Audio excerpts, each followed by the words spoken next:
What's up, everybody? Welcome back to the Guile treatment. My name's Tam Cardwell, and I'm here joined by the actual hosts. We've got Chris Smith. How are you, dude? I'm good, man. How are you? I'm doing absolutely fantastic. I've had a very busy week coming back from a PTC win, which we're going to get into. Congrats. In addition to Chris, we've also got Rob, the talent, as they say, the talent. Yes. How are you, Rob? I'm doing okay. That's good. Good to hear. What the Guile treatment is these two beautiful individuals have decided to take me, the Dean, Mr. Damnation himself, and articulate some points about the Collinsville PTC, as well as the end of set rares, ultra rares. Are there any commons in the back of this set? No. Unless you I count forgot there was a rare, though. There's box toppers. That card's Yeah, that card's actually nuts. Holy shit.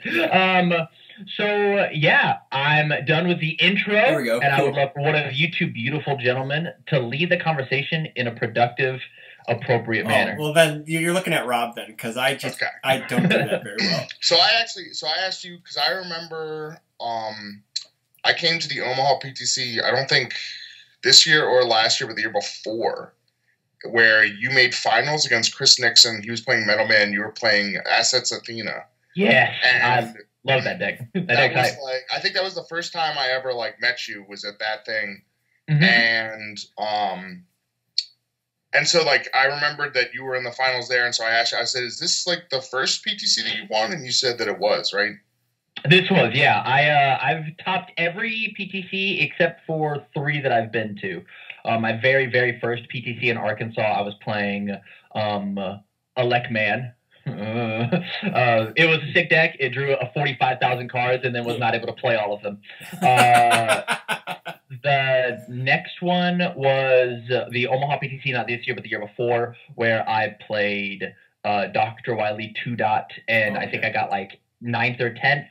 And then this most recent year at the Omaha PTC, where I was playing Fire Satoshi because Coffee Samba's really good. Yeah.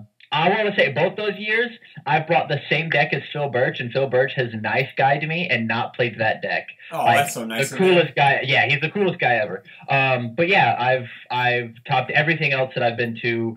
I've been diversified at a bunch of stuff. Yeah. Which is the best feeling in the whole wide world.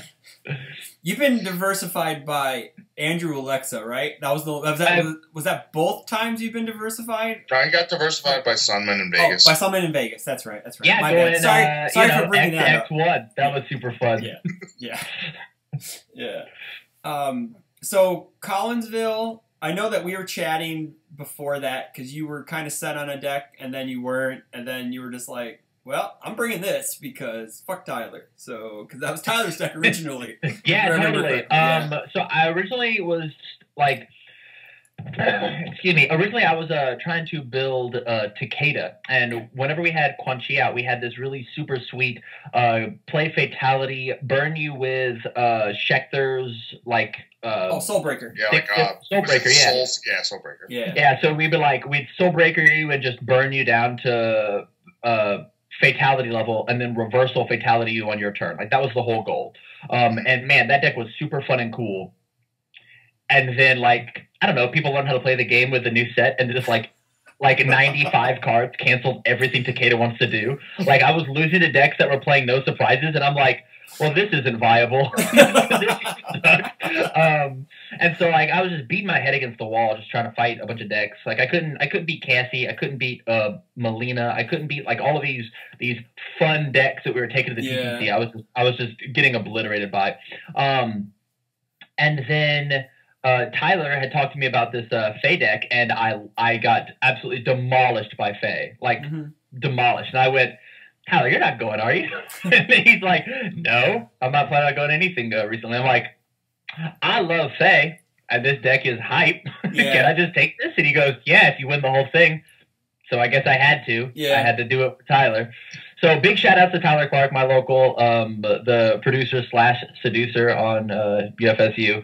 He thought this deck up idea in the hotel after Nats. He got done. He last day picked up Liu Kang and scrubbed out because he didn't know a bunch of interactions, and just played his heart out. and was like, Windmill Punch is disgusting. And how can I recur a bunch of momentum?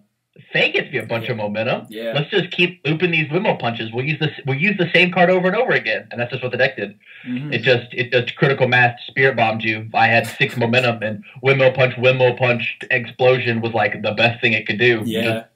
It did it really well. I remember facing you in round 2, I believe. Round 2. And then I was like, cool, I got a game, because I saw what it did in round 1, maybe. I was hearing about it. And I was like, well, I know I got to peg you early, and I did in game 1. I got you game 1. Yeah. And then there was a point in game 2 where it was like I could have gone for it and didn't do it. And I was like, well, I turned to JT, and I'm like, well, I'm dead.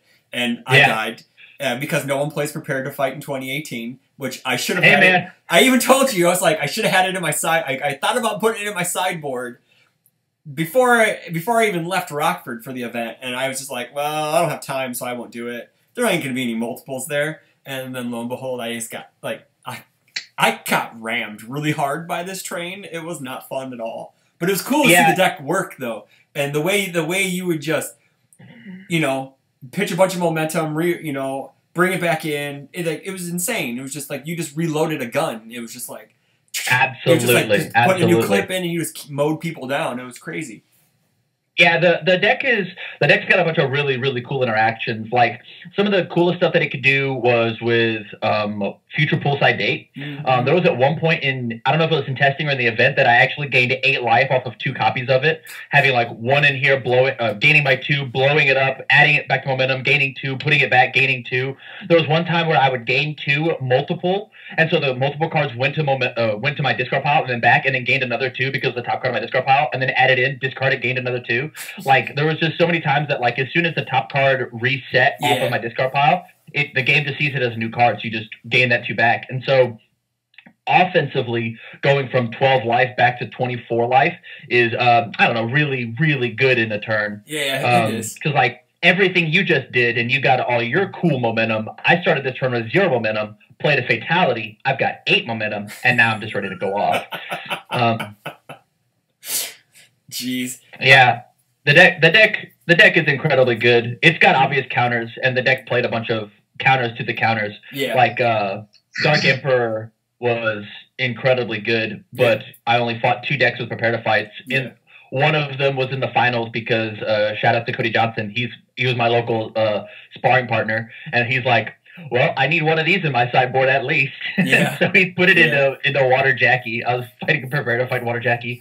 That's not supposed to be there. And then for the boss battle, Shane played 4 in his Shadow Man deck, and in game 2 checked 3 of them. So I was like, we're down. We're so down. I just got to hold the double out of your league for when you accidentally get it. Now, do you think that the deck still has legs with the new set that's out right now, even though like Jetta would just be like -6 damage? Do you think you could still punish him for that? You probably... No, did you play? Do you not run Bang? You run Bang in the I deck, make Bang at a 3-board. Okay, so you just bang him, for the kill. It just turns my poke turn. It says Sprankio doesn't work, which honestly was like the second best attack in my deck. Sure. Being able to poke and sculpt a little better. It reminded me of. Do you guys remember the Atlanta PTC?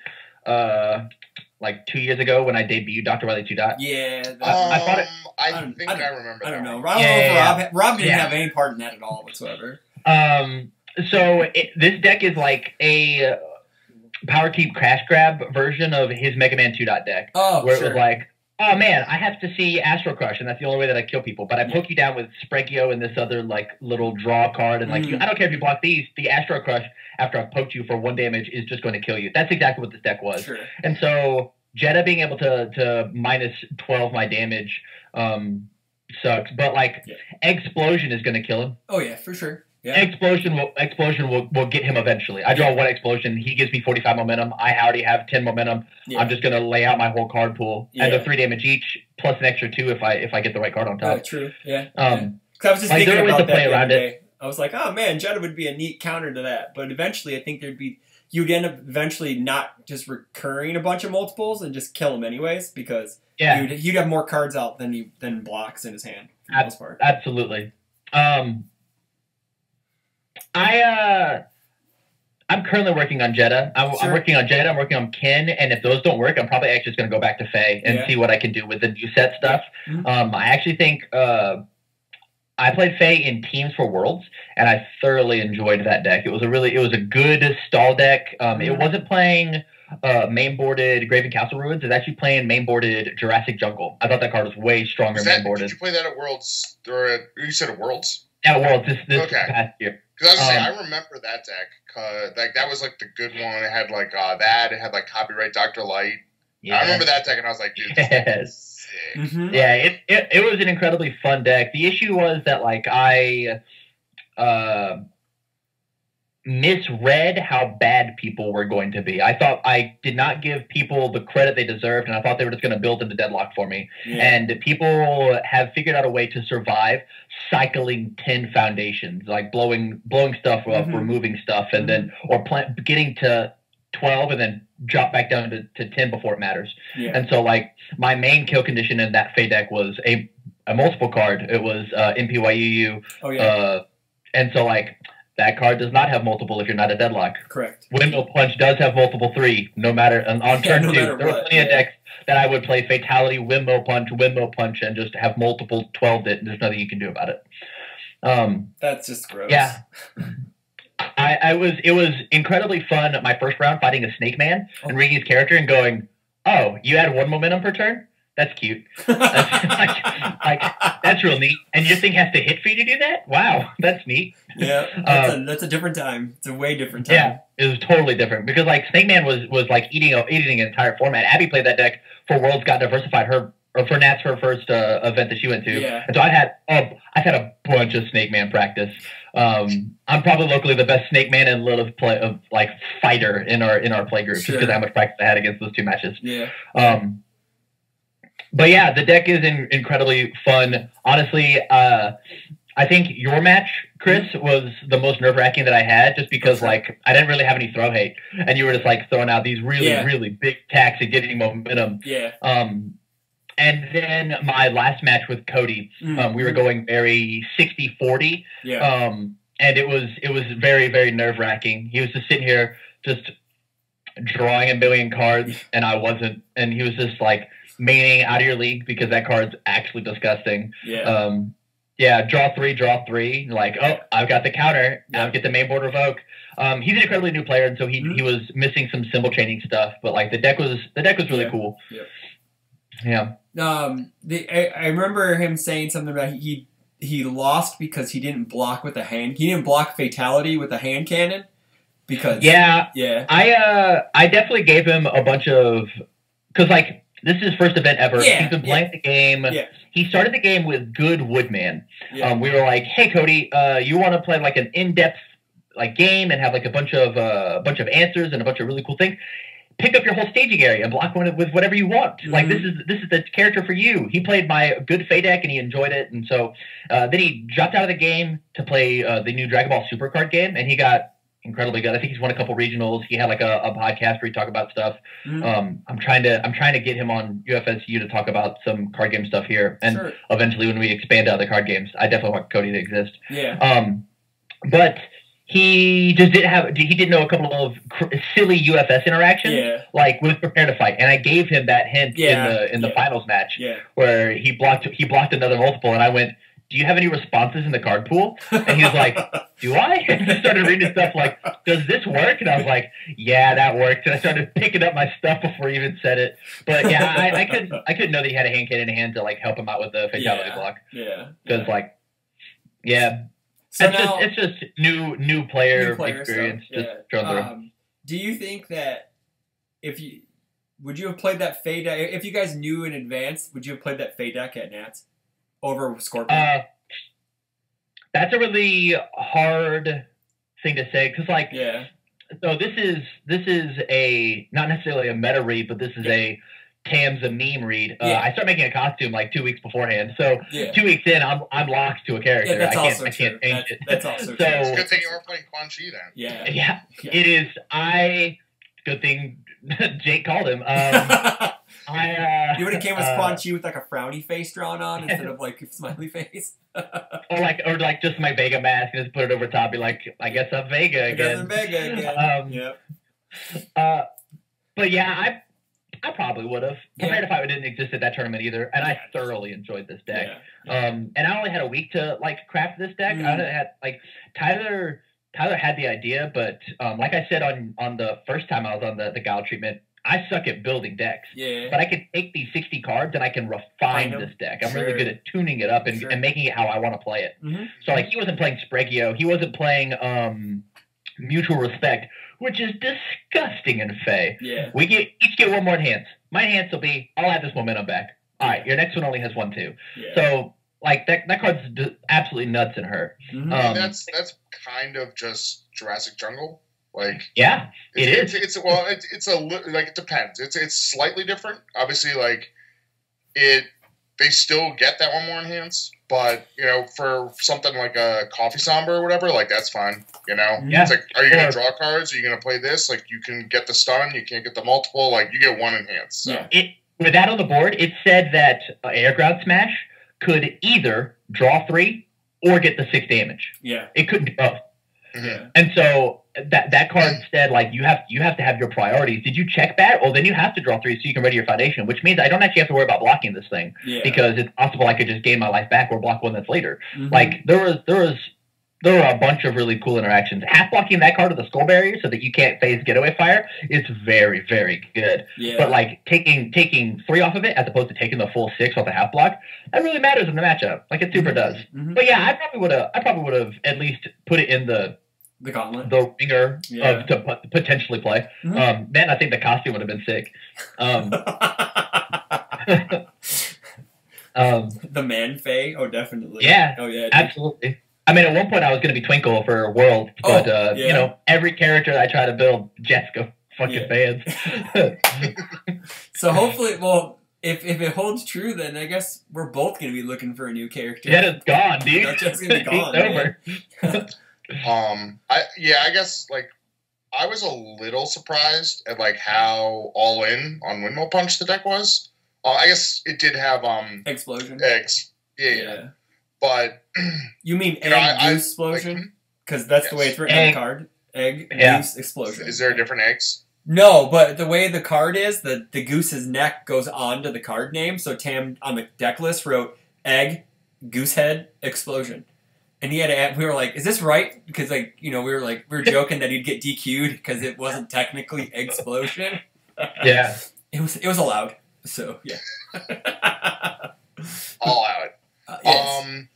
But yeah, I guess like I watched a little bit of the stream and you're welcome. You know, obviously like that was all, thank you so much. That was so cool. I guess shout outs to Chris. Thank you. You're welcome. And the amazing channel of Rockford CCG or TCG? It's CCG. CCG of hosting the live stream, which I got to be on like 4 times, showing off this beautiful deck. Yeah. But yeah, I guess like I just sort of like don't know how much you can almost do like more traditional like combo decks in UFS because there's always just the chance that like, oh, I checked the stuff I wanted or, you know, I like it's at the bottom of my deck or something like that. And so I just wasn't sure if your deck, I mean, basically this deck just kind of has to like wait around till it gets like a copy or 2 of Windmill Punch in hand and then you're like, okay, I'm good. Yeah. But yeah, the deck. Hey, have either of you guys played White Schwartz? I've dabbled. I haven't really played it, but I've never played either, but I've watched Jake and I've watched Barrett play. Yeah. And I'm interested in the mechanics, but man, am I not a weeb. I'm just not. Like, I watch My Hero, and that's pretty much it. Yeah. So they're talking about, and this is for the White Schwartz people, and I might get some phrases wrong, and I apologize, but one of Jake's favorite decks is all about having this clean stock, where he takes these bad cards that he doesn't want, and he puts them off in this little pile, so that when he cycles his deck, he gets the cards that he wants. If I ever cycled with Fae, because I had so many non-block foundations in my momentum, when I cycled, I drew 5 attacks. Because all my garbage foundations were all in my momentum. In your momentum. Or they were all in my staging area. Yeah. So, like, as soon as I cycled, I killed you. And that's just how the deck worked. And so with Spragueo drawing consistent hands, with Skullberry saying that I stayed alive, with Phase -2 damage, with all of my foundations having a bunch of answers of paying a singular discard, of momentum at the cost, or drawing off of Balance Fighter and constantly blocking, or Poker Alice to put the top card that I want on top of my deck, plus, I don't know, gaining 10 life off of future poolside date, I was incredibly hard to kill until I found 2 explosion, or I found a windmill explosion, and that just killed you. Multiple X is nuts when nobody's playing a $60 card. And then, like, I see that you checked one. Oh, well then I'm a 5-hander now. I'm just holding one out of your league. Like, one of the ways that Cody just didn't auto lose is he double out of your league. He out of your league to my out of your league. In order to steal a game. So like there are plenty of answers to fight this deck, but if you're just not playing them, the deck will just spirit bomb you and it's over. Especially if you let me cycle.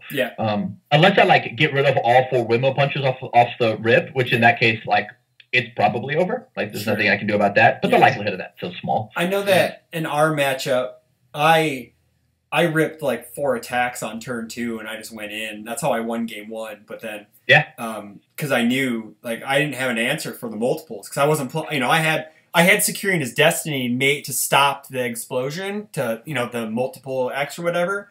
But then I would still end up dying to the windmill punch. And I know I banged you at one point. I think it was in game 2.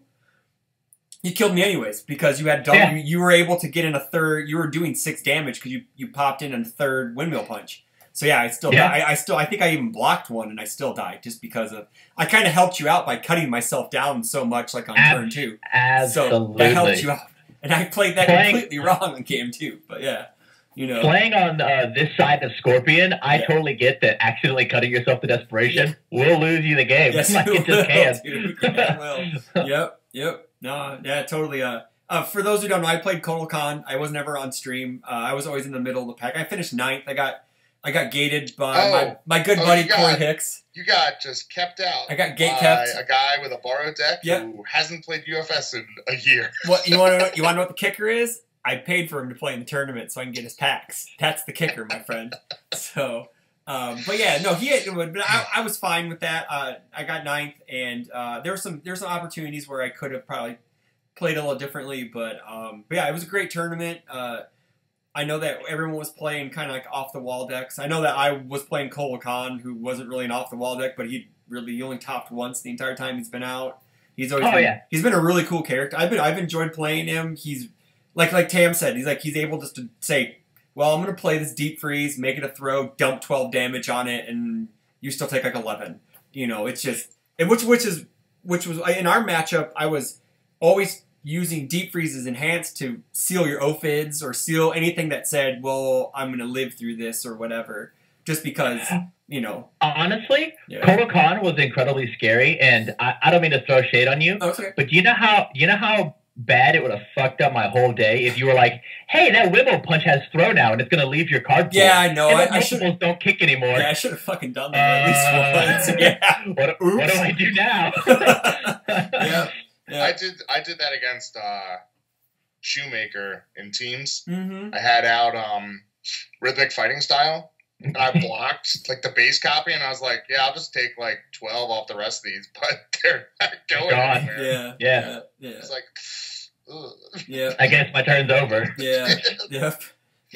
That was something that hindsight being 2020, something that I probably should have looked into more. I've done it before, like at locals. Been someone blocked with someone attacked me with a flame aura, and I gave it throw and it got rid of it. So when I blocked anything, it wouldn't I should have known to do that, but, whatever, I'm bad. So I end up in 9th and getting kept by my best friend. So, whatever. So whatever. Happens. Hey, man, he got 3rd, dude. He came through and he pummeled Swiss Champ, and Swiss Champ curse is still a thing. Man, James Stevens is still a little salty about that. Oh, really? Just a little. So Corey's kill turn was like, it was like 6 attacks. It was insane.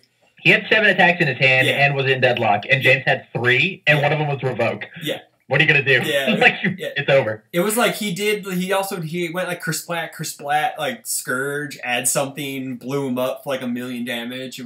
That's how Devora's supposed to work, but she's 17 health, so she doesn't get to do that all the time. I mean, I've seen Shane's Devora at Nationals. Yeah. And like It's good. Yeah, that's the deck. Exactly the deck he was playing. It was nuts. Yeah. Was it? I saw his matchup against Tam like on like turn 1 when he like played spiders, and he's like looking at Tam's card, and he flips like Badger Club instead of like one of the honky tonks, and I was just like, yeah. No. Hey, now hold on. I know that you don't know what any of these cards do, but no. Badger Club won me 3 whole matches that event. I remember hearing about this at dinner. Yep. So now calm down about hating on the Badger Club. I had 3 Badger Clubs in my deck, signed by each member of the Badger Club, 1 per. And I made sure that I sided out, when I sided out the one that I needed to side in another defensive card. It was always a different one every time. Just keep all the homies cool. But no, there were plenty of times where just that +1 damage on a multiple, because that doesn't say face up. Like, that's why Improved Design's not my deck. Yeah. So, like, Improved Design blows in my deck. Like, it's real bad. But, like, Badger Club put in some crazy work. That states if you're playing, your attack is not blocked, deck like that? I mean, I'm just saying, like, she's already 17, so it's just like, is that extra, like, couple damage, like, really the difference? Probably not. Probably not. Like, you can activate, that R, right? After Fatality isn't blocked, correct? Does it have to deal damage? It has to deal damage? Okay, so it has to hit you first. Okay. I was just thinking that's pretty sick if you're able to do it with Fatality, but it can't deal damage, so all right. Yeah. Yep. That would have been a little silly, yeah. That would have been very silly, yes. We're probably about like halfway through the episode. If you guys want to wrap up Collinsville, if anything else you want to ask Rob or Tam, you want to any shout outs or anything you want to give? I want to think Dizzy Dugout was really great as a shop. So I just want sorry to cut you off. I just want to say go ahead. Dizzy Dugout. Read my mind. This is the second time they've hosted a PTC. I know their local group isn't that big, but the store is very accommodating to us. They had 2 guys. Corey came out, and they had another guy who played UFS with Corey, who hasn't played as much, but he came out, and he just like, I'm just a body. But he took Phil to like 3 games playing Sakura and this deck that just played every breaker fucking card, and like he strongest styled me 2 times in a turn, and I was just like, what the fuck is going on? Like, what do I do? I didn't know what to do. I turned to JT and I'm like, what do I do? I don't know. I know it's like no one plays that card, so Will does, but Will took a few people to the limit to where he didn't expect to even do well, but, you know, he came out just to play and have fun. And, you know, I appreciate everyone coming out from out of town and making it a great event because, you know, without all you guys, sometimes events won't happen. So, you know. But, totally. But go ahead, Tim. Sometimes you have Guelph. You have Guelph, yeah, that's true. We had more than Guelph, that's what matters. So, yeah. I want to give a shout out to Tyler Clark, obviously, for making the initial idea of this deck and gracing me with the chance to play it. The deck is incredibly fun to pilot, and it feels fun sitting on this side and having just a million answers. Yeah. I want to give a shout out to, once again, Dizzy Dugout. When I walked in, it was like Ollivander's wand shop for playing cards. Yeah, like, it was crazy. There was shit everywhere, and it was from like 23 BC of like was where these card games were from. Yeah. It was insane, all the dead card games. Yeah. Shout out to Shane for running a fantastic event and feeling that he had to quit his job at Jasco after losing to me in the boss battle. I beat him so bad that he ended up having to quit his job. Oh my god. He's like, I gotta get back in these tournaments. We let Tamren Cardwell win an event. This can't happen anymore. Oh man! No, but for real, shout out to Shane. He's running an amazing UFS event ever since I've known him, and wish him the best on his future endeavors. Mm-hmm.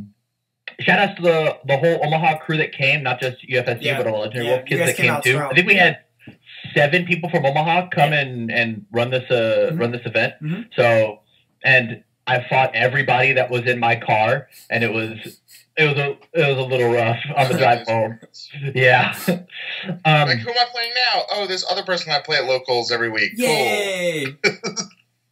Oh, and my last shout out to Garrison for getting absolutely trashed before top cuts and then almost beating me. Fuck that kid, actually. Yeah, dude, he was getting hammered at 12 shots and then just fucking booty bought me game 1. I'm like. Yeah. I'm running an all mid-attack deck. How am I losing? Yeah, that was nuts. Yeah, that was crazy. Yeah. Yeah. Him him and Brooke were just like, we need another. Like the lady was bringing, like they were like doing these dollar mixed shots or whatever, and they had like those test tubes. And he was just like, we'll take 4 more. And well, it's like me, Corey, JT, and Tam at one table, and we're looking at Tam, and he's like, okay. And then, it's his call. Yeah, it's his call. He Phil Birch the shit out of me game 1 though. He was drunk and he destroyed me. That's nuts. Yeah. Overall, I thought it was a great event. I understand that a lot. The rumor is that we're going to have a lot of PTCs next year, so maybe they'll get another one because it seemed like people enjoyed going there. So through Scuttlebutt, I think I heard the word 22. Yeah, I think that's the number I heard. Yeah, 22 PTCs. Yeah. I also heard that they're going to be separated into different regions. So, like if Midwest has one, like somewhere on the West Coast or East Coast will have one. Like a couple weeks later, they're not going to do I love it. like 2 Illinois ones in 1 month, which would be fucking awesome. But I want my shit spread out because I want. Totally, absolutely. I don't want to, blow our load in the first month. Like whatever, man. All my shit spread out. Yeah, I want all my shit spread out, man. You can quote me on that one, guys. You can quote me on that. So, all right. So I guess we're all wrapped up with that. So you guys want to talk about some Backpage stuff since no one really talked about the Backpage stuff. Yeah, we can do that real quick. Real quick? Yeah, I guess you guys have probably actually played with it. I certainly haven't. We finally opened our stuff. I have not. Cam, you hear this? What? So Scott and I split a kit. Oh, yeah, go ahead. We got 12 copies of Inlord Raptors clutches.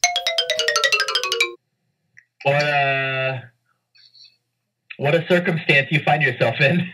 That card has Desperation 4. Yep. That card's really cool. So instead of pulling 30 ultra rares out of 4 boxes like I did, you just pulled a bunch of a useless cards. So that's cool, man. Congrats, buddy. Yeah. Yeah.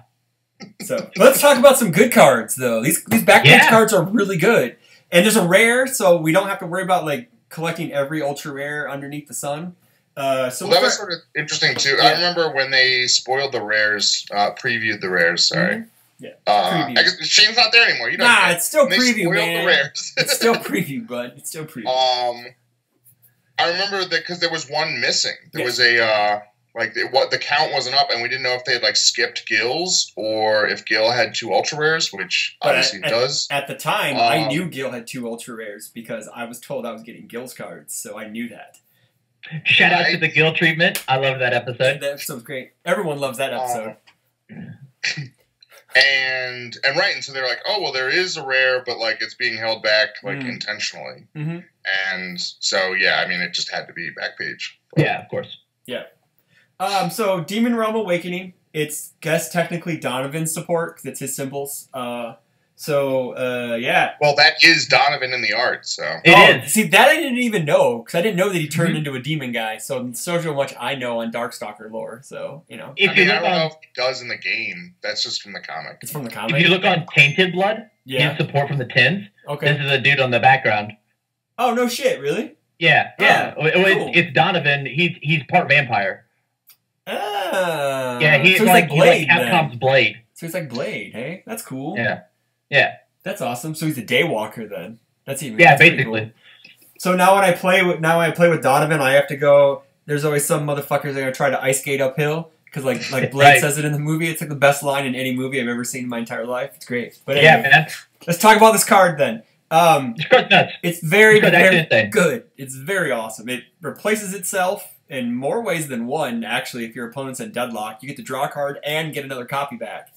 I guess it would be kind of replacing Power Struggles when it rotates out. It shares 2 of its symbols. It's not a foundation, but it's kind of like a cheap man's Prepared to Fight in a way. Yes, absolutely. Yes.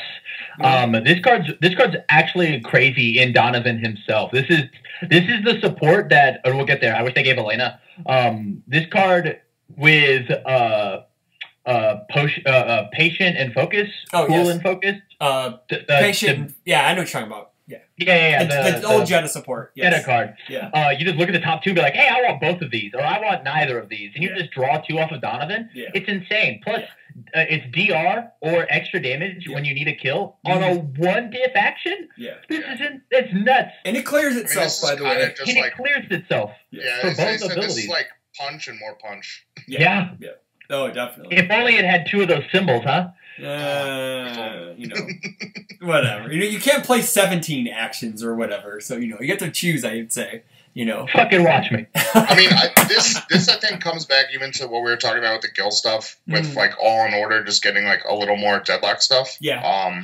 This is definitely like a pretty good deadlock threat, like obviously offensively and, you know, defensively as well. If people are playing cards with lots of keywords, which is every card except Guile's. Yeah, that's Guile. Yep. Yeah, you're true. And it's basically a double up on his ability, which I've seen that in the set.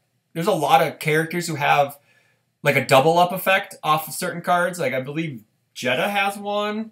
It's on an attack. You know, it's on false E. His 4 diff. Yeah, that too. Yeah, like you're able just to get extra damage, net a card. This does basically what he does, and then nets a card. So I see that maybe they're kind of tinkering with that in the design, where hey, the character has really good abilities. Let's just make him generally useful for other characters, maybe.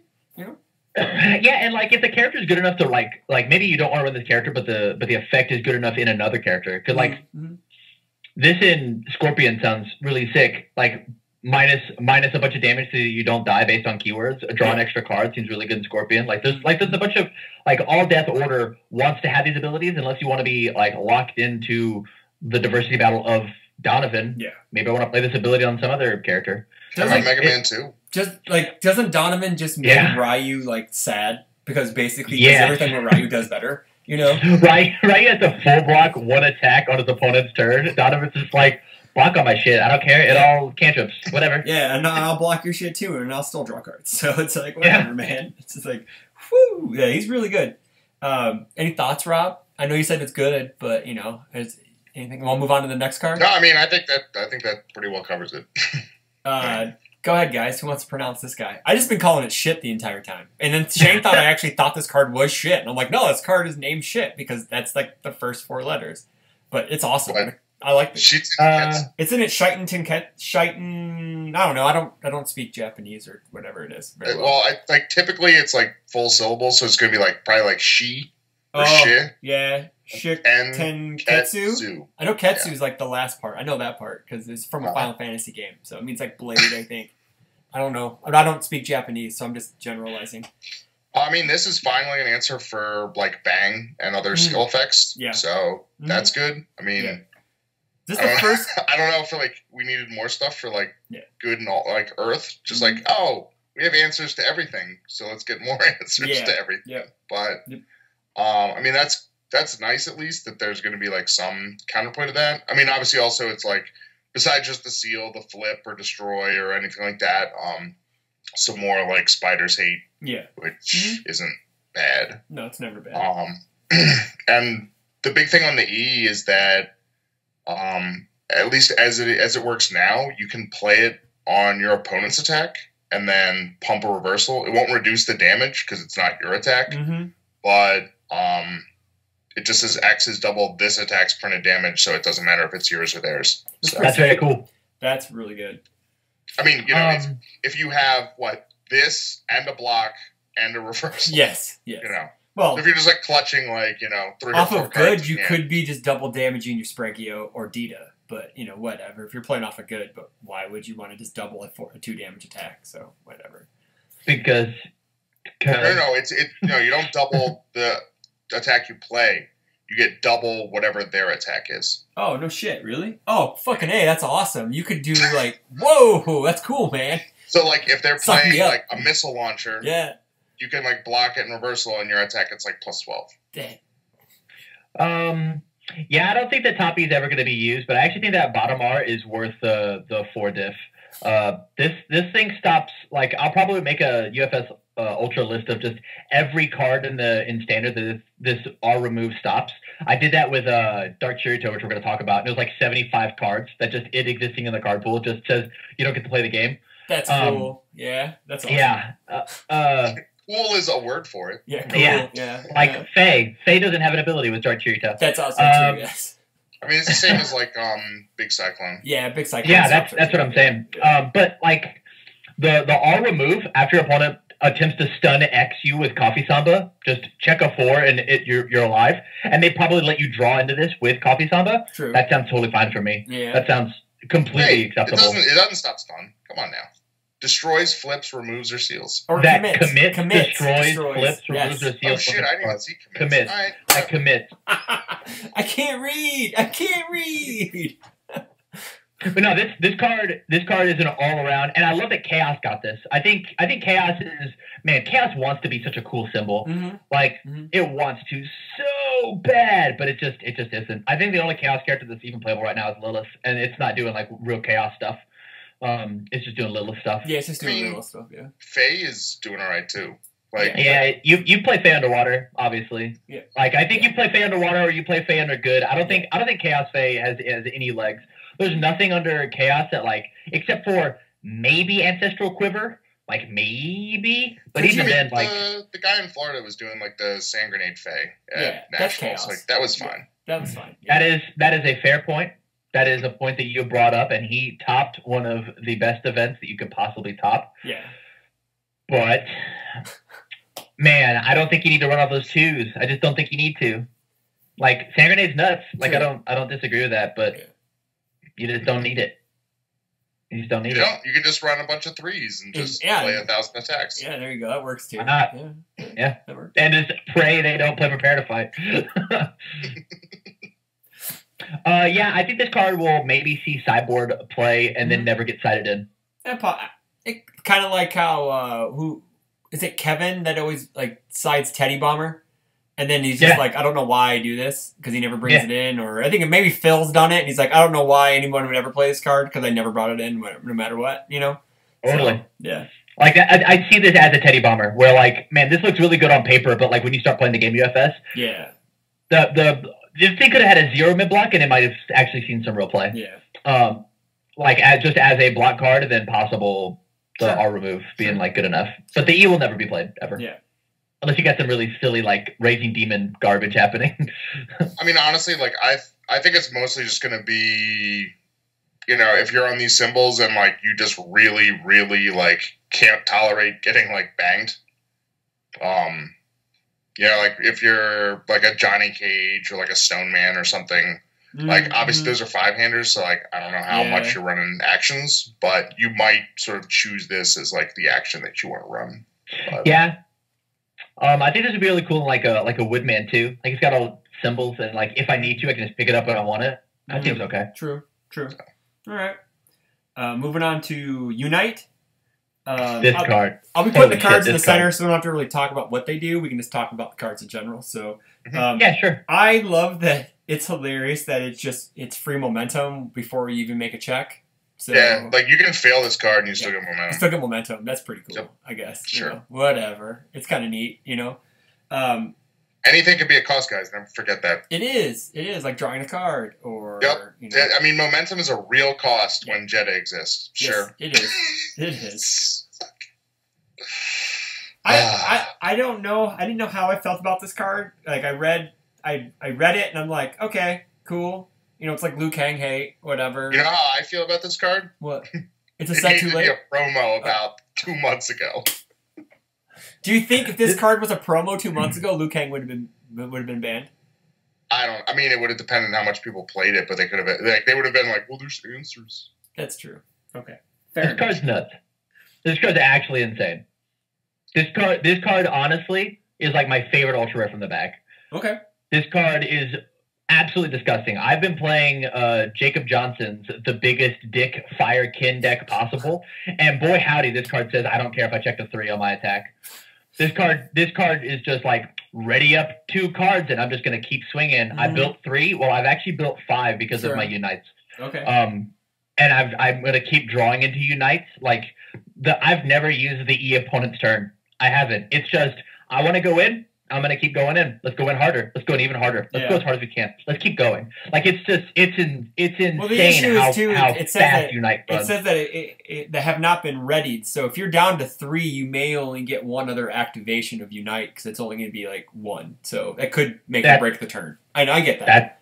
That's totally fine, but all my attacks are getting an extra 2/6. So you know, as long as I can keep throwing orange cards, that's what matters. Oh, yeah, that's true. Or That's very true. I checked bad, and I used Violent Shoryuken to remove my momentum, and picked up a Unite, played it, ready my 2, kept going. Like this card's fucking insane. Like I played Trent's Ken last night. I played against it, and I played with it, and man, he is fucking awesome. He is a lot of fun, and Trent's is kind of memey because it plays Here We Go and stacks Ken 1 when it needs to.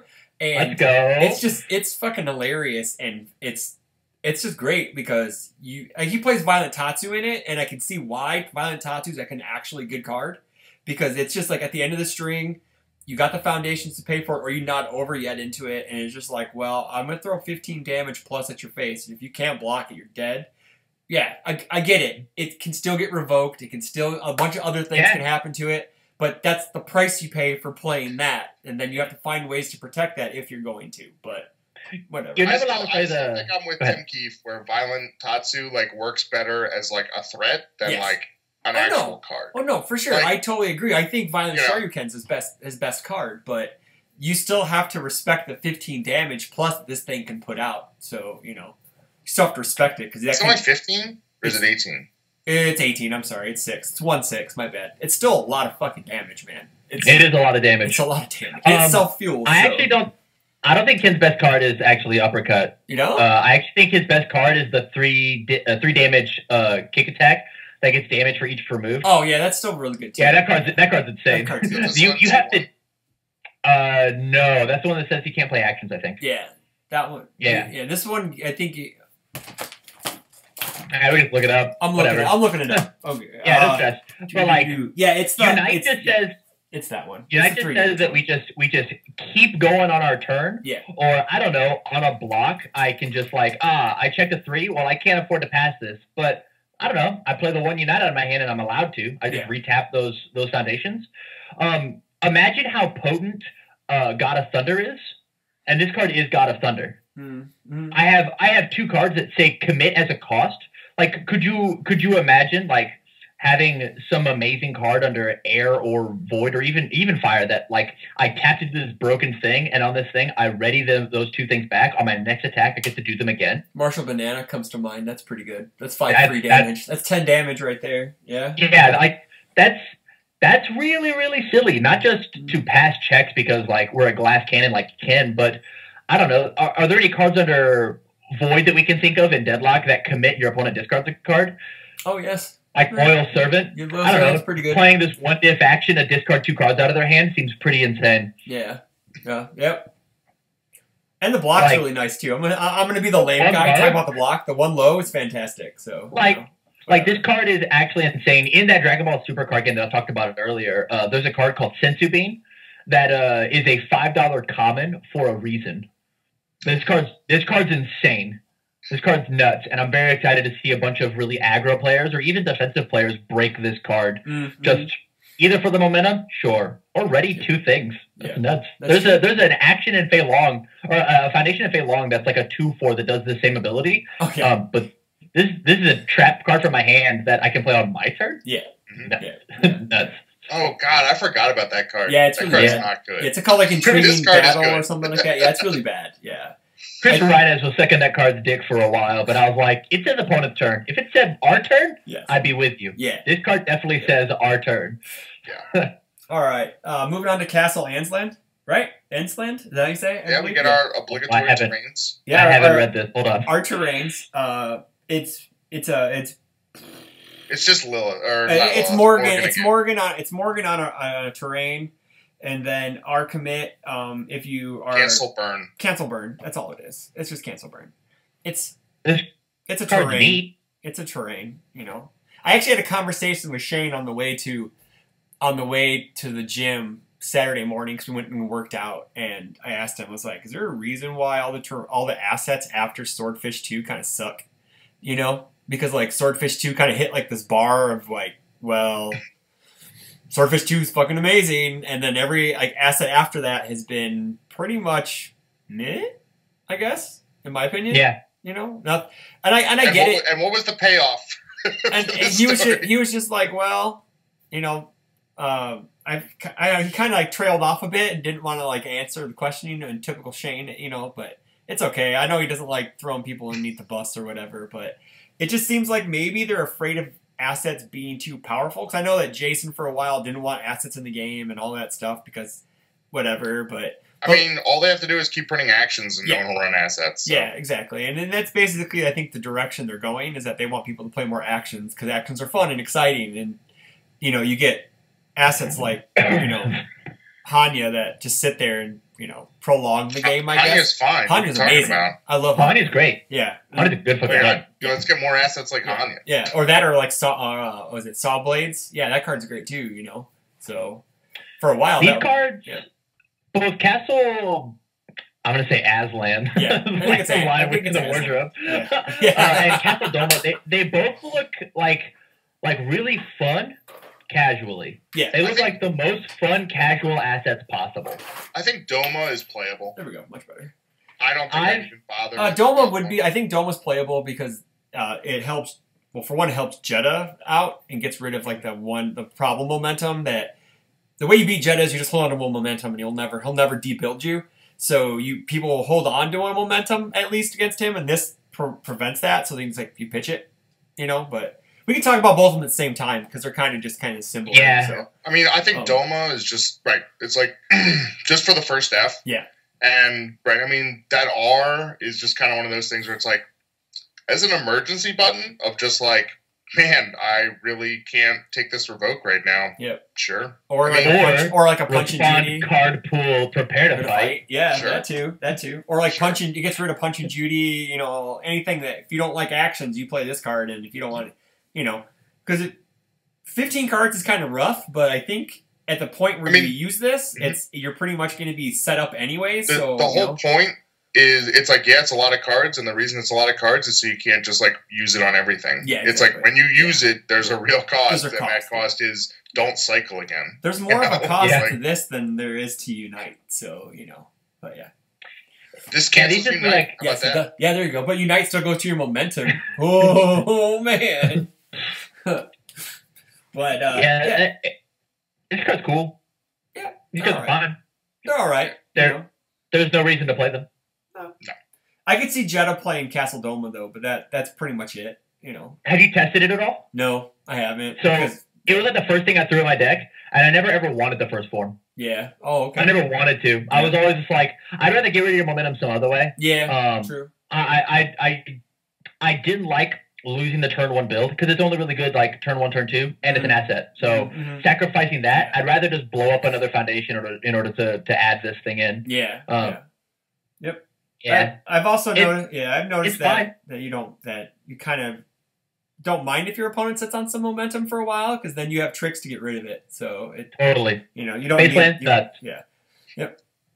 All right, so moving on to what we appropriately call the Dark Cheeto here in Rockford. So we call it the Dark Cheeto. Darkest Cheeto. The darkest Cheeto, yes. I'm a fan of the Dank Cheerios. The Dank Cheerios? Okay, I like that. That's good. Neat. That's a good one. That's pretty good. This card's fantastic. It's maybe my favorite back page card, so, you know. It's because it's the best one. Yeah, I have to agree with you on that one. Rob probably disagrees because he's more on the Flipcat train than he is this is a fucked up card. Yeah. This thing it's like, what symbol has all the good deadlock? Yep.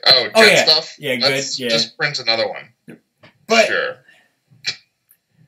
No, I don't know. I'm tired of card pool statics. I actually want to talk about that on a podcast. Oh, that's so silly. We don't need to take your thunder, but yeah, no stress. I don't want to talk about it here. I mean, what? There's I'm sure there's not 100% cross-pollination. I think this idea of floodgates ruined Yu-Gi-Oh! Like one of my original card game. Yeah. Being able to flip over a card that says nobody can play traps anymore is actually stupid. And so having cards like this, having cards like Big Cyclone, and having cards like something that maybe possibly shares all 3 symbols, Grave and Castle Ruins, to just add this thing in. Not to give away my buddy's tech, but me and Tyler Clark, shout outs once again, are going to be making an Elena deck that just runs this Dark Cyclone Woodman's Leaf Shield. And like, that's our deck. if we just shove in the answer that we want and just like go off, there's no way that you can stop me. Elena still gives this thing 2 extra damage. It's got multiple 2 on it. It's a 4 low for 8 they have to deal with, and they can't reduce the damage. Yeah. Neat. Cards can't leave. This card says prepare to fight doesn't work. This card says like there's so many. Well, there's it 75 cards. It still sets the damage to 0, but it won't pitch the multiples though. So it can still set the damage to 0 because the damage is during the damage step. It's not technically reducing. So so you have to just block it with that, but then deal with the multiple. It doesn't set the damage to 0. Like so that's the thing is like anything that's if it's said set the damage to 0, they couldn't do it, but it just says you take nothing. You take nothing. My fault. My miswording. But it says you take 0 damage. So but being able to Graven Castle Ruins this card in, that's crazy. Like I'm gonna pull up the list that I made real fast, and we'll talk about like all the absolutely nuts cards. 72 cards. This thing stops Chun-Li, Jeddah, Donovan, Johnny Cage, Katana, Kotal Khan, Face, Spike 1, Spike 2, Stoneman, Phil Birch, Malin, and Vincent Gray. Those are all the characters. The 12 characters. This card in your card pool says, your character's blank. Do you know how hard Vincent Gray has to work to do anything? And you put in a card that you can just add in. This card stops Treble, Claw, Melfaflays, Egyptian Pyramid. Like Princess Perry, Skullberry, Tiger Uppercut, Night Crusher, lol, Dimension Door, Ambush, Free Fall, Soul Trap. Like there are so many cards that this thing. I don't care about it hating on Princess Perry one bit. It can fuck Princess Perry over all at once. I fucking hate that card. So I hear what you're saying, but these silver bullets. Yeah, go ahead. The problem is like you can't just make a card and go, it's cool. Like we'll make something like this card's fucked up, but we'll just make another card that answers it. Yeah, because. The issue is like, sure, this thing stops like Princess Perry, and everyone's like, good, thank you. I hate that card. Yeah. But the problem is it stops all these other cards that don't deserve it. Yeah, no, I know. That's why Securing His Destiny was fine. Securing His Destiny stops the Princess Perry part after cost. So, but this this is the same as I can't think of the name of it. Right. We said Cyclone, but also Hand Cannon. Oh yeah. Yeah. Like. Just the cards like that, like they're I don't know. And Hand Cannon, like that was the whole thing. Is you had Insect Puppeteer, and like Tam's saying this with like Graven Castle. Yeah. It's just it's not fun. It's totally fine if this thing was just hey, I played this, and for this turn you have to deal with it. Well, if awesome. If it said R after you play this card, it would. You know what's great is that Akuma card that says, like Drained by a Kiss, it says R. If they play it as an attack, you just flip it, and then you can just go like, fuck you, I don't care. I'll just get rid of all your shit. But you have to be playing those symbols. But that doesn't do anything if they block with it or add it. Oh, I understand that, but there's still a way, Mathematician will still flip it. There's still different ways, but again, if they add it into their card pool, it's a little harder to deal with. So, but I get it. This is the craziest thing for me to say, but like it almost makes you want to bring back a character, kind of like Team Fatal Fury, and as somebody who's fought against Terry One Dot for my entire UFS career, like I hate Terry One Dot. Like he's such a monster to play against, especially when you want to play a bunch of combo cards. But like Terry being able to kick this thing out of my opponent's card pool has a bunch of value. Like Terry One Dot in the format right now, with Windmill Punch, with this thing, being able to kick multiples, like because it would be cost, right? And he'd be able to kick at his cost, right? Yeah, you should definitely be able to leave these. Yeah.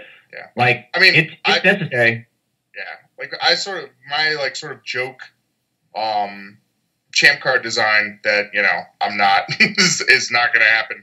I'm not winning anything anytime soon.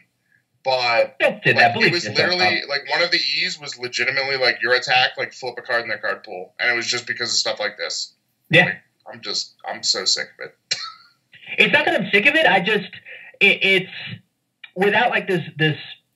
It does this a little too much, just a little too much, and it's a little too free to get back into that card pool. If this didn't have any of Graven Castle symbols, I'd be down. I'd be fine. Poor Spike 2. He's just getting shit on, isn't he? Yeah. Spike 2's just getting shit on, man. That's what fucking Timmy Two Belts gets for wanting to play this game. Fuck that guy. I mean, when I went to the Indie PTC, I mean, I ran mainboard Cyclones, and it was basically because like if I had to play a Spike 1, I was just like, all right, well, I'll just like block this, or I'll like swing, I'll like open with it like later in the game, and your character's blank. Yeah. You were playing Felicia at that event, right? Yep. Speaking of. Yeah. Mm-hmm. Yeah. Wow. Go ahead, man. That was a good segue. Go ahead, Rob. Take it away. Right there. I'm a professional. Take it away, Rob. You can start. You can open up What, with this. Flipcat? Yeah, go ahead, man. This card's just like a lot of like this. This is like to me almost a little bit of like a throwback. It's like not. It got a lot of like non power creep numbers except for that +5. Yeah. That's big. Mm-hmm. But I don't know. I mean, this is interesting to me. Like I just like this has a lot of like little moving parts, and I feel like it just kind of adds up to like a lot of value. Sure. I mean, with the I think realistically, you really want to have like 2 momentum when you play this because it'll get you your third. And right, when it comes in for like 8 damage, and you can dump and like EX3, so you can give it a bunch of speed. I don't know. I mean, I think Felicia can sure use this card. She love to have something to get to, like my problem is always doing damage, and like this definitely helps with that. Mm-hmm. And it's another thing on evil for the what's the Morgan card? Confronting Jeddah. Oh, Confronting Jeddah. Yeah. Give it a bunch of damage and then dump everything into the EX and then give it more damage. Yeah, that's really cool. Yeah, you can do that. Yep. Oh. Yeah. It's another attack that Gemini Man 2 can multiple this if he wants. And it'll be 3 damage. Yes, exactly. That's all I'm going to say, is that he can do it if he wants to. I like it. I think it's a good attack. I'm not as hyped about it as a lot of other people are. Chris hates it. Yeah. So whatever. I think this card is really, really cool. I think this card, I think that people right now are really undervaluing the ability of Ready One Run Readied Foundation. Like that card's actually just insane. Being able to, I'm looking through all the cards right now. Mm-hmm. Just think about like Felicia's card of if this attack hits you, you get plus to your check. Yeah. Yeah. Like I play that, I ready this, I ready it back, I give it a bunch of speed, I then on the next one I ready it again, and I'm Felicia. So like I'll never fail another attack ever again. I think that's very, very good. Plus I think the second E is a little uninspired of if I've got 2, add another one. I mean that one, yeah, it is, but it turns on the third one. You're right. Which is cool. So why bother having the third one? Why not just make it, if you have 2, it gets +5? Yeah, I don't know. Or if you have 2, it's too easy. Too easy. Get a third momentum. I guess in the middle, you could respond with, or you could play your own thing to like discard some of their momentum to get it back down. But yeah. Okay. Yeah. I think the 5 damage is sick. I think this might actually see a renaissance of Felicia. Honestly. Yeah, I think so. I think this card by itself has a 4/3 with a 2 mid block. It's a 4 mid for 3. It's a 4 mid for 8. Excuse me. Plus, you ready? You get to like do a bunch of. I almost said something really silly. Bridging the races. I can't do that twice, can't I? Nope, I cannot. No, you can't. This card would be sick if it said you could ready bridge your races again, but it can't, so it's not. But like, there's just like this attack as a 4 diff becomes massive. Now, Tam, do you think this has a place in that Fey deck? It's got 3 damage for Windmill Punch. No. The reason so is like I don't actually need any abilities that add to my momentum, which is like that second E is like the coolest part. The X3 is cool, and maybe we want to do this like a sideboard card, but put him on blast. Alex Marco sent me a list of that exact same Fey deck that was just running Dark Kirito instead, and I think that has much bigger legs. But at the same time, you don't get Windmill Punch under that build. So like. Well, I mean, I thought it seemed to me like the whole point was like Windmill Punch. It's just you discard the multiple. It's like a non-block. You get the like momentum back and just do it again. Yeah, I was trying to find a deck that could play Dark Kirito and Windmill Punch and get momentum like I want. And the only person who could do it was Kung Jin. And I'm just like, I don't want to do that. It's like... That sounds awesome. Yeah. I don't know, man. Plus X speed on a bunch of stuff sounds really neat. Yeah, I know. But I'm just saying. And like, it's just your Fey deck just looks so much more efficient. It just seems like it's just more efficient, And then I was just like, well, if I could find a bunch of snap momentum off of fire, other than as a character ability that can just get space land, you know, it's just fatality. Like, I guess Fatality. so. But yeah, it's everyone's momentum. It's the people's momentum. It's the people's momentum. But it's just like, man, what if I'm playing Kung Jin and I want to go off, but my opponent has space land out? I have to figure out a way to get rid of Spaceland first, or I'm fucked. So it's just, and they will, because Jeddah exists. Yes. Spaceland has like been a 2 in everything that I've played recently. Yeah, it exactly. Has to be. Yeah, exactly. I'm wavering on a third in mine because I might want a third in my deck. So just because of how well it works with him. Yeah, Flipcat's cute. Yeah. It's gonna be really good in some niche characters, but that's all I can really say about that. Yeah, like overall, I think it's gonna be good in the decks that it's gonna go into. But like overall, I was telling Rob, like. I like looking at, like, Dark Chirito looks like it's going to be good in a bunch of characters. But, like, Flipcat, you're really going to need someone who can generate momentum more than just your average Joe character, in my opinion, you know? But sure.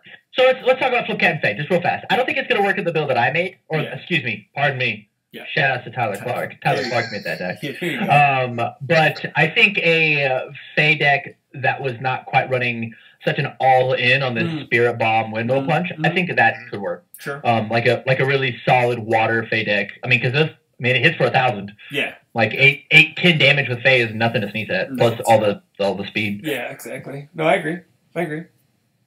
I honestly don't. Evil feels like it's just a thrown-on symbol there to me. It's weird. Honestly, it's weird that it has evil instead of chaos. Yeah, like I don't understand that at all, but sure. It's just like, oh, you know what? Will this see play in the new Lilith? You think, or maybe in the old Lilith? Do you think? Because it's three Lilith damage. Sure has chaos. Yeah, she's chaos. Maybe and water. I see maybe the old Lilith. Maybe it was too good in chaos Lilith, and so they gave it evil. Maybe, but you could just play it in water Lilith, and it doesn't really matter. But water doesn't have as many ways to just cram a bunch of like cards into your card pool like chaos does. That's also true, I guess. Yeah, that's true. Okay, fair enough. Okay. I think Plan Man might just get the most out of this card under evil. No, true. Yeah. Plan Man is definitely going to have Jeddah issues, but yeah. I get all this speed. Cool. It does no damage. Yes. Do. Yeah. Yep. Moving on to Thunderbreak. This card's I out of the 3 attacks, this is my second favorite. Because Dark Chirito is my favorite, and we all know how I feel about Flipcat, but Thunderbreak's pretty sweet. You're just still mad because of the one with like everything flipped on it, aren't you? That card type. I fucking hate that. That card type. That should have been the secret ultra rare. No, just no. I fucking hate that. Hurt my eyeballs. I was glad that like Martin posted that on the Facebook. I wasn't going to. I was just like, no, just no. But yeah, I love our community. Chris, that was like that. I was inspired by Bizarro from the Bizarro, Superman. Like the Bizarro set. I know what you're talking about. Yeah, was that Man of Steel that he came in upside down? Yeah. Okay, fair enough. Now that I know the inspiration, it's a little. I can appreciate it for what it is. Still don't like it, but I can appreciate it for what it is. So yeah, let's move on to Thunderbreak, man. So, yeah, Tam, just to put in. Yeah. Chris and I both used to play Versus, and basically every set they would have a foil card that like was somehow like alternate. Like it might have different art, or it would have like different flavor text, or they would sort of like distort it in just some one way. card in each set. There was one Superman that because the difficulties in UFS cards were the costs in Versus, and a Superman he was a 4 cost, I believe, normally. But his alt art was just. He didn't have a cost. He didn't have. And the only way you could recruit him was to reveal him from your hand and basically pay resource points. Yeah. And what it meant is that he would never take He could never basically take there's stun something damage. called like stun damage, and he would never take it because he didn't have a cost. He didn't have a cost, and he couldn't be targeted by anything that referenced cost because he didn't have one. So it couldn't be like X or more, X or less. It wasn't any of those things. Yeah, but the cost was an S, the Superman shield. That was the alt art. It had Superman shield. It was really sweet. That's really cool. Yeah, that sounds cool. There was an Emma Frost that was. The foil silver. was like her diamond version. It was her diamond version, and she had like a different flower, and she was in a different pose, and it was like I wish they would do that, but not with and not make them ultra rares. Just make them as like a 1 per every Xbox. Yeah, I mean, I think really that works cool. too, just because they didn't do ultra rares. Yeah. So Then also, yeah, exactly. Yeah. But it was just a different sort of like Easter egg type thing. Yeah, it was every set had one. It was great. Like if you look, they're doing it a little bit. I think it was like Ken. Yeah, like, they gave us Ken. It basically think like Ken, but it wasn't necessarily always like characters. Yeah. Was it always characters? No, it wasn't. No, It was like yeah. For a lot of them were characters though. Like Parallax was sweet. Sorry, we're going off the beaten path. Let's get to Thunder Break. I'm trying to look it up, but look up who was the Flash? Jay Garrick as the Flash alternate art. Like Jay Garrick, like DCR yeah. versus system. Yeah. It'll pop up. Yeah, dude, that one that is actually my favorite alt art in the entirety of Versus.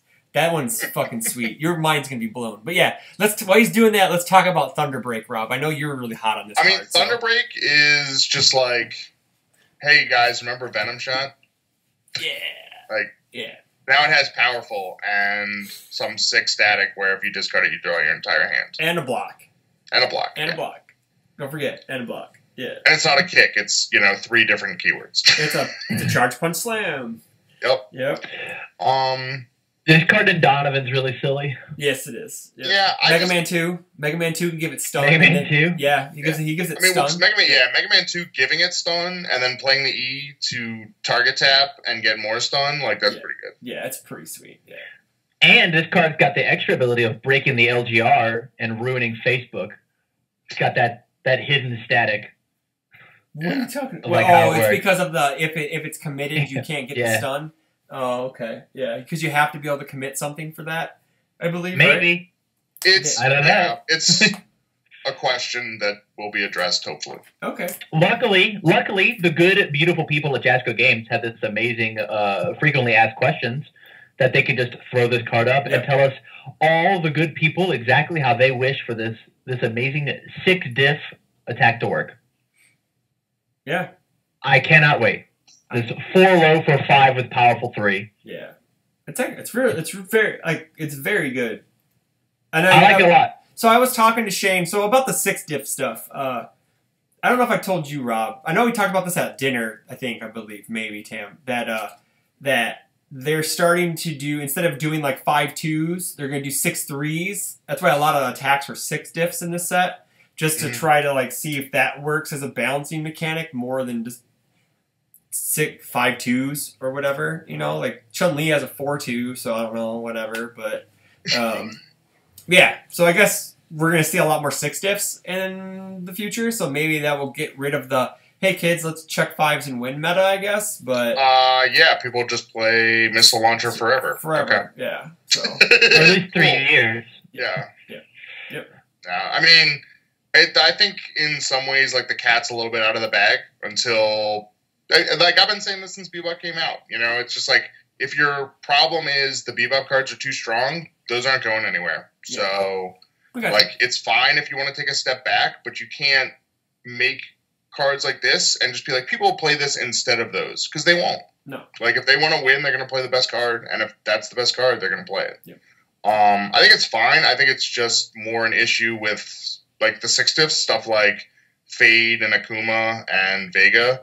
Yeah. Like, like if you're really hyped to play like a 6 diff attack, like, better have the you gotta know that every once in a while you're gonna run into somebody and that card is gonna be really bad, like really bad. Yeah, I mean that's just a meta decision at that point. Yeah, and maybe these 6 diffs are so strong that like you force Vega to tap his character on something and then you just slam the 6 diff down and be like, I accounted for it. So and this thing is powerful 3 and it stuns out your best cards and it's your whole life. So. Yeah, you maybe discard that one card, but Thunderbreak was actually what was going to kill you. Yeah. Yeah, this is going to breathe some new life into some older characters, at least. I think that's what the back pages are really going to do. Sure, we'll still have, like, the Jets of the world, and, well, Jet doesn't have that symbol on any of those symbols, so we're good, so we're no powerful 5 there. So I'm sure he has other stuff he could do with powerful 5. Oh yeah, he can. Yes, but like all of his cards. Yeah, like all of his cards. Yeah, like this, like Sheepman gets some more help. I don't know if he, like a Chaos Snake Man can play this. I mean, the thing is like but like these characters like already aren't that great, Yeah, and now they have to play like 6 diff attacks. That's true. Yeah, Like, I get you. It's just something.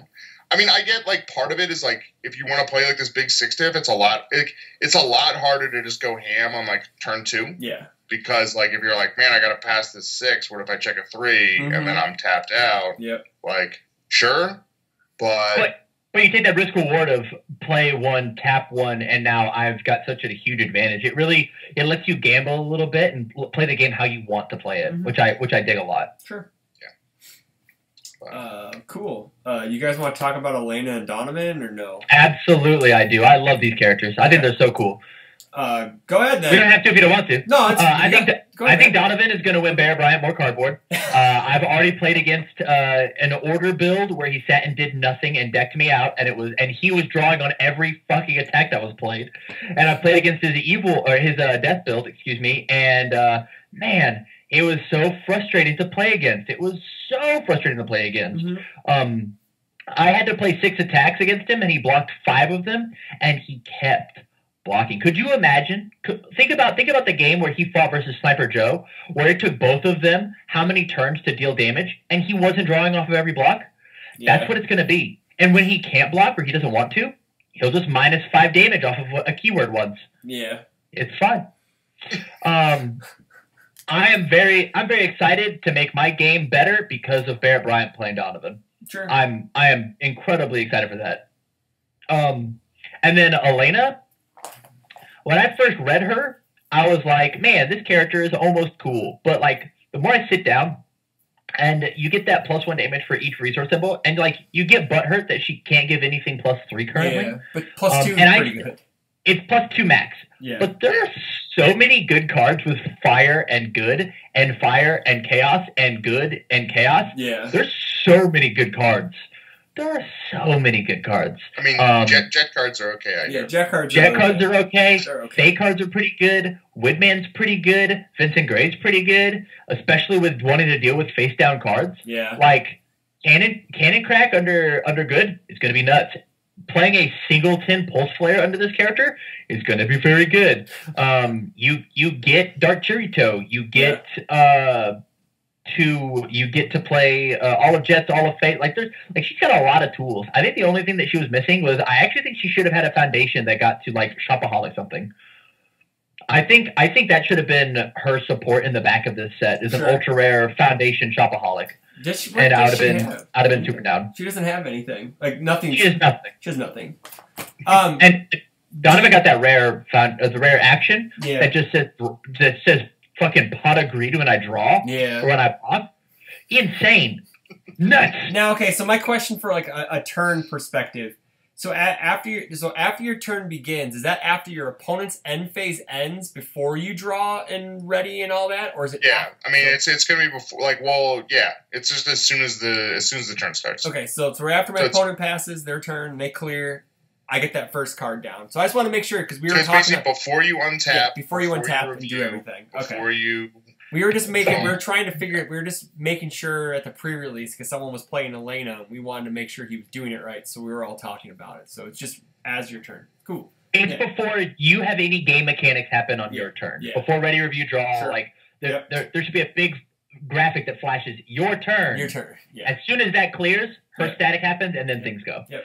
She's the first thing that happens. What is it? It should work too, like on the first turn of the game, even if you're going first as well. Yeah. Correct. So now, say you are playing Fire or Good, do you play White House in her? Because no, it's worthless. Is it worthless? First of all, it's during combat phase, I'm pretty sure. And second of all, you're going to draw that card before the draw phase, so who cares? Yeah, that's also true. Yeah, okay. That's also true. You got it. Well, you could review it though, then, right? If you could just review. You could. It. Yeah. You have an extra review step. Yeah. Right. But nobody plays Southern Cross Hall, so why would you play that? Yeah, why would you play that? Yeah. I think Elena has a lot of potential. I just don't think she's going to be this Ken deck that people wanted her to be. She's not going to be this hyper aggressive. Yeah. I think to be this there. Without being able to pick things up, she's going to be able to build so free. Yeah. I don't think aggressive Elena is worth it. I don't. I think you just sit back and you just critical mass people. I think Raven Castle Ruins is very much the way to go. Blow up the foundations that you don't want, or blow up the attacks you accidentally built. Add the things back in. Could you imagine Elena? She got 34 life and just adding in Woodman's Leaf Shield. Like that matters. Like I think it does. Like I super think that, plus you get speed, you get damage. Like there's a lot of really cool cheeky things that Elena can do, and I'm excited to play around with her. Cool. I think out of all the characters that look cool, it's like Donovan, Elena, Jeddah, Kin, Akuma's going to be a monster. Oh yeah. Lilith, like everybody except for your girl. Yeah, Morgan's pretty plain. She's nothing flashy. She's just plain. Yep. Yeah. I was talking about Chun-Li, but yeah. Oh no, Chun-Li's pretty good. Chun-Li's pretty plain too, but she, you know, I don't know. I think both of them are really good characters. It's just, you know, I just think other characters outclass them. So like Jeddah, Raptor, Guile, I think those guys are all better than them. So yeah, you know, whatever. Now that I have the cards in my hand, I'm actually really excited for the set. Before I just looking at it on Ultra, there's nothing I could do about it. I was so disinterested. But yeah, this has been really fun. Yeah. Thank you for having me back on this podcast. Oh, you're welcome. No, like, I know that Rob's probably got to go soon, so we'll probably wrap it up. So, but yeah, we're looking forward to the 1 year show. So we're going to try to get a bunch of different people on in the same show, just cycle through a bunch of people, get some thoughts about the year, and then, you know, kick them off and then move on. But as we close, is there anything do you want to plug anything before we go? You know, I know you have like a bit of a web series going on your Patreon at the moment that just I am the master of plugs. There we go. Yeah, so if you want to go out to patreon.com/TCG University, every time a set releases, we have this new show that Barrett, our reigning national champion, and the Big Johnson, Jacob Johnson, second place at national teams, sit down and they have a in-depth meta-analysis, kind of like what we just did with the end of card set, where they go through every single set. We did it with Mortal Kombat, and we're going to be doing it for the rest of the rest of your life, future sets forever. Yeah. This is my life. You can see the format on YouTube for Mortal Kombat, but we just did it with all the Street Fighter vs. Darkstalkers cards. In addition to that, we've got a bunch of really cool shows going down the pipeline. I'll debut it right here. You ready? I've got a name. Sure. We've got a series that I'm calling Crash Course, where the first video we're going to be doing is everything you need to know about blocking in UFS. Everything. Oh, cool. Every aspect of blocking is going to happen inside of this. I've gone out and I've talked to people about getting art assets, and I'm giving very specific examples. And it's going to be like an 8-minute video about, hey, what does reversal mean? What's losing life versus taking damage versus losing vitality? Like, what's the difference? What's block math? Yeah. Block math is this plus this plus this minus this. There you go. And then in addition to that, I've taxed James and Barrett of coming up with a in-depth analysis, and their first video is going to be about we throw around the word tempo a lot. Yeah. What the fuck does that mean? Yeah, I hate that word so much. I hate that word. And so what we've done is we've tasked them on reading a couple of books and actually being like, hey, here's the definition of tempo, and here's what it means in relation to the card game. And we're going to make a couple of video series about like some actual in-depth analysis of not just UFS, but like of card games in general. Oh, cool. To like actually set this university name to actually mean something. Okay. Cool. Yeah. And so look for that stuff in the future. Cram sessions right now. I need to up my Patreon $1 more so I can get into that. You guys made it at $3, you assholes. Hey man, it's been $3 the whole time. No, I didn't know that. If I would have known that, I would have started off at $3. But yeah, no stress. Yeah. No stress. But yeah, I'm very happy with everything that we've been producing recently, and it's only going to get bigger and only going to get better. That's exciting. So what are you looking forward to, like UFS wise? You're going to be, and I know you're not going to Reno, are you? I take it you're probably not. I'm not. No, okay. I wasn't able to get the time off of work, or else, nor am I going to use my plane ticket. I've got some other big plans for that. You got a plane ticket now. Ooh. Yeah. I think Rob, do you still have your ticket still? I have to get them. Oh, he still has to get them. Okay. Them, multiple, pardon us. Okay, cool. But yeah. Alrighty, he's got to take off for a second. So, but again, Thanks. Now it's my turn to plug. Our Patreon is Rockford CCG. Different tier levels. You can come on the Guile treatment, all that fun stuff. Force your way on. Make me play a deck at locals for our Premier Store event. That's one of our tiers or whatever. So That's pretty high. yeah. Other than that, no real shows coming up for Thanksgiving. We're gonna do some match videos. So and then whatever. Sorry guys, we're taking a holiday. So No stress. you know, got to. but We took one after the Worlds or after Nets. Yeah. Well, I don't think what else. I don't know what else we're going to be talking about anytime soon. I think Rob will come up with some cool stuff. You know? I mean, we got to have your boy on, right? Oh yeah, we're gonna have Luke Butler on. So I'm probably gonna get a hold of Luke, and we're gonna get Luke Butler on because we get to talk to him about whatever he wants to talk about because he was our first pledge. So About how he's a sellout and he got rid of Elrigor off of his fantasy draft. yeah, I know. I saw that, man. You know, and then about that. I got told I was bad because I chucked Katana and picked up Molina. I don't really care. I think they're both bad. No one's gonna play them, but they were the best available at the time, in my opinion. So Happens. no one plays Katana, and that's exactly what I told Tim. And then Sean picked up Katana, and I'm like, "Well, have fun, have her sitting on the bench doing no points." Because that's what she did. No points the entire time. But yeah, she's just a cheerleader. It's chill. yeah, that's basically what it is, you know. But at least Jacob played Molina, so maybe someone will pick the deck up and take it to Reno or whatever one of the PTCs are. Like I think they said they're taking a break in January, so there won't be no events in January, I think. So which kind of is poopy, but it kind of gives people. So in that case, like, there's going to be all of what, one event where Street Fighter in the current meta. No, it's going to be the Reno PTC. If they have no events in January, there'll be no events in January, and then February, and I think February is when the next set comes out. Is it? I thought the next set was supposed to come out in March. I'm pretty sure at the end of February. Oh, so we'll have maybe 1 or 2 events with the Street Fighter vs. Darkstalkers thing. So, but I know. I guess if you want to play those Darkstalkers Tins cards, go to Reno. I know that I've talking to Top Cut, and they do like a charity event every January, and that sounds hype. They may want to do something with UFS as a charity event. So maybe we'll plan for it in January since there's no events in January. Maybe get some people come out, play some UFS. I know Rockford's kind of cold in January, so but where else isn't in the north? You know, winter is coming and whatever. Insert Game of Thrones meme here, I guess. So yeah. Anything else, Rob? You want to say anything before we sign off or anything like that? Just you want to end the episode so you can get going to what you need to do. All right, everyone. Have a good night. We'll talk to you later. Tam, again, thank you. We'll definitely have you on again sometime soon. And congrats. And congrats. Yeah, thank you so much. It's been a blast. All right, everyone. See you guys. Have a good night.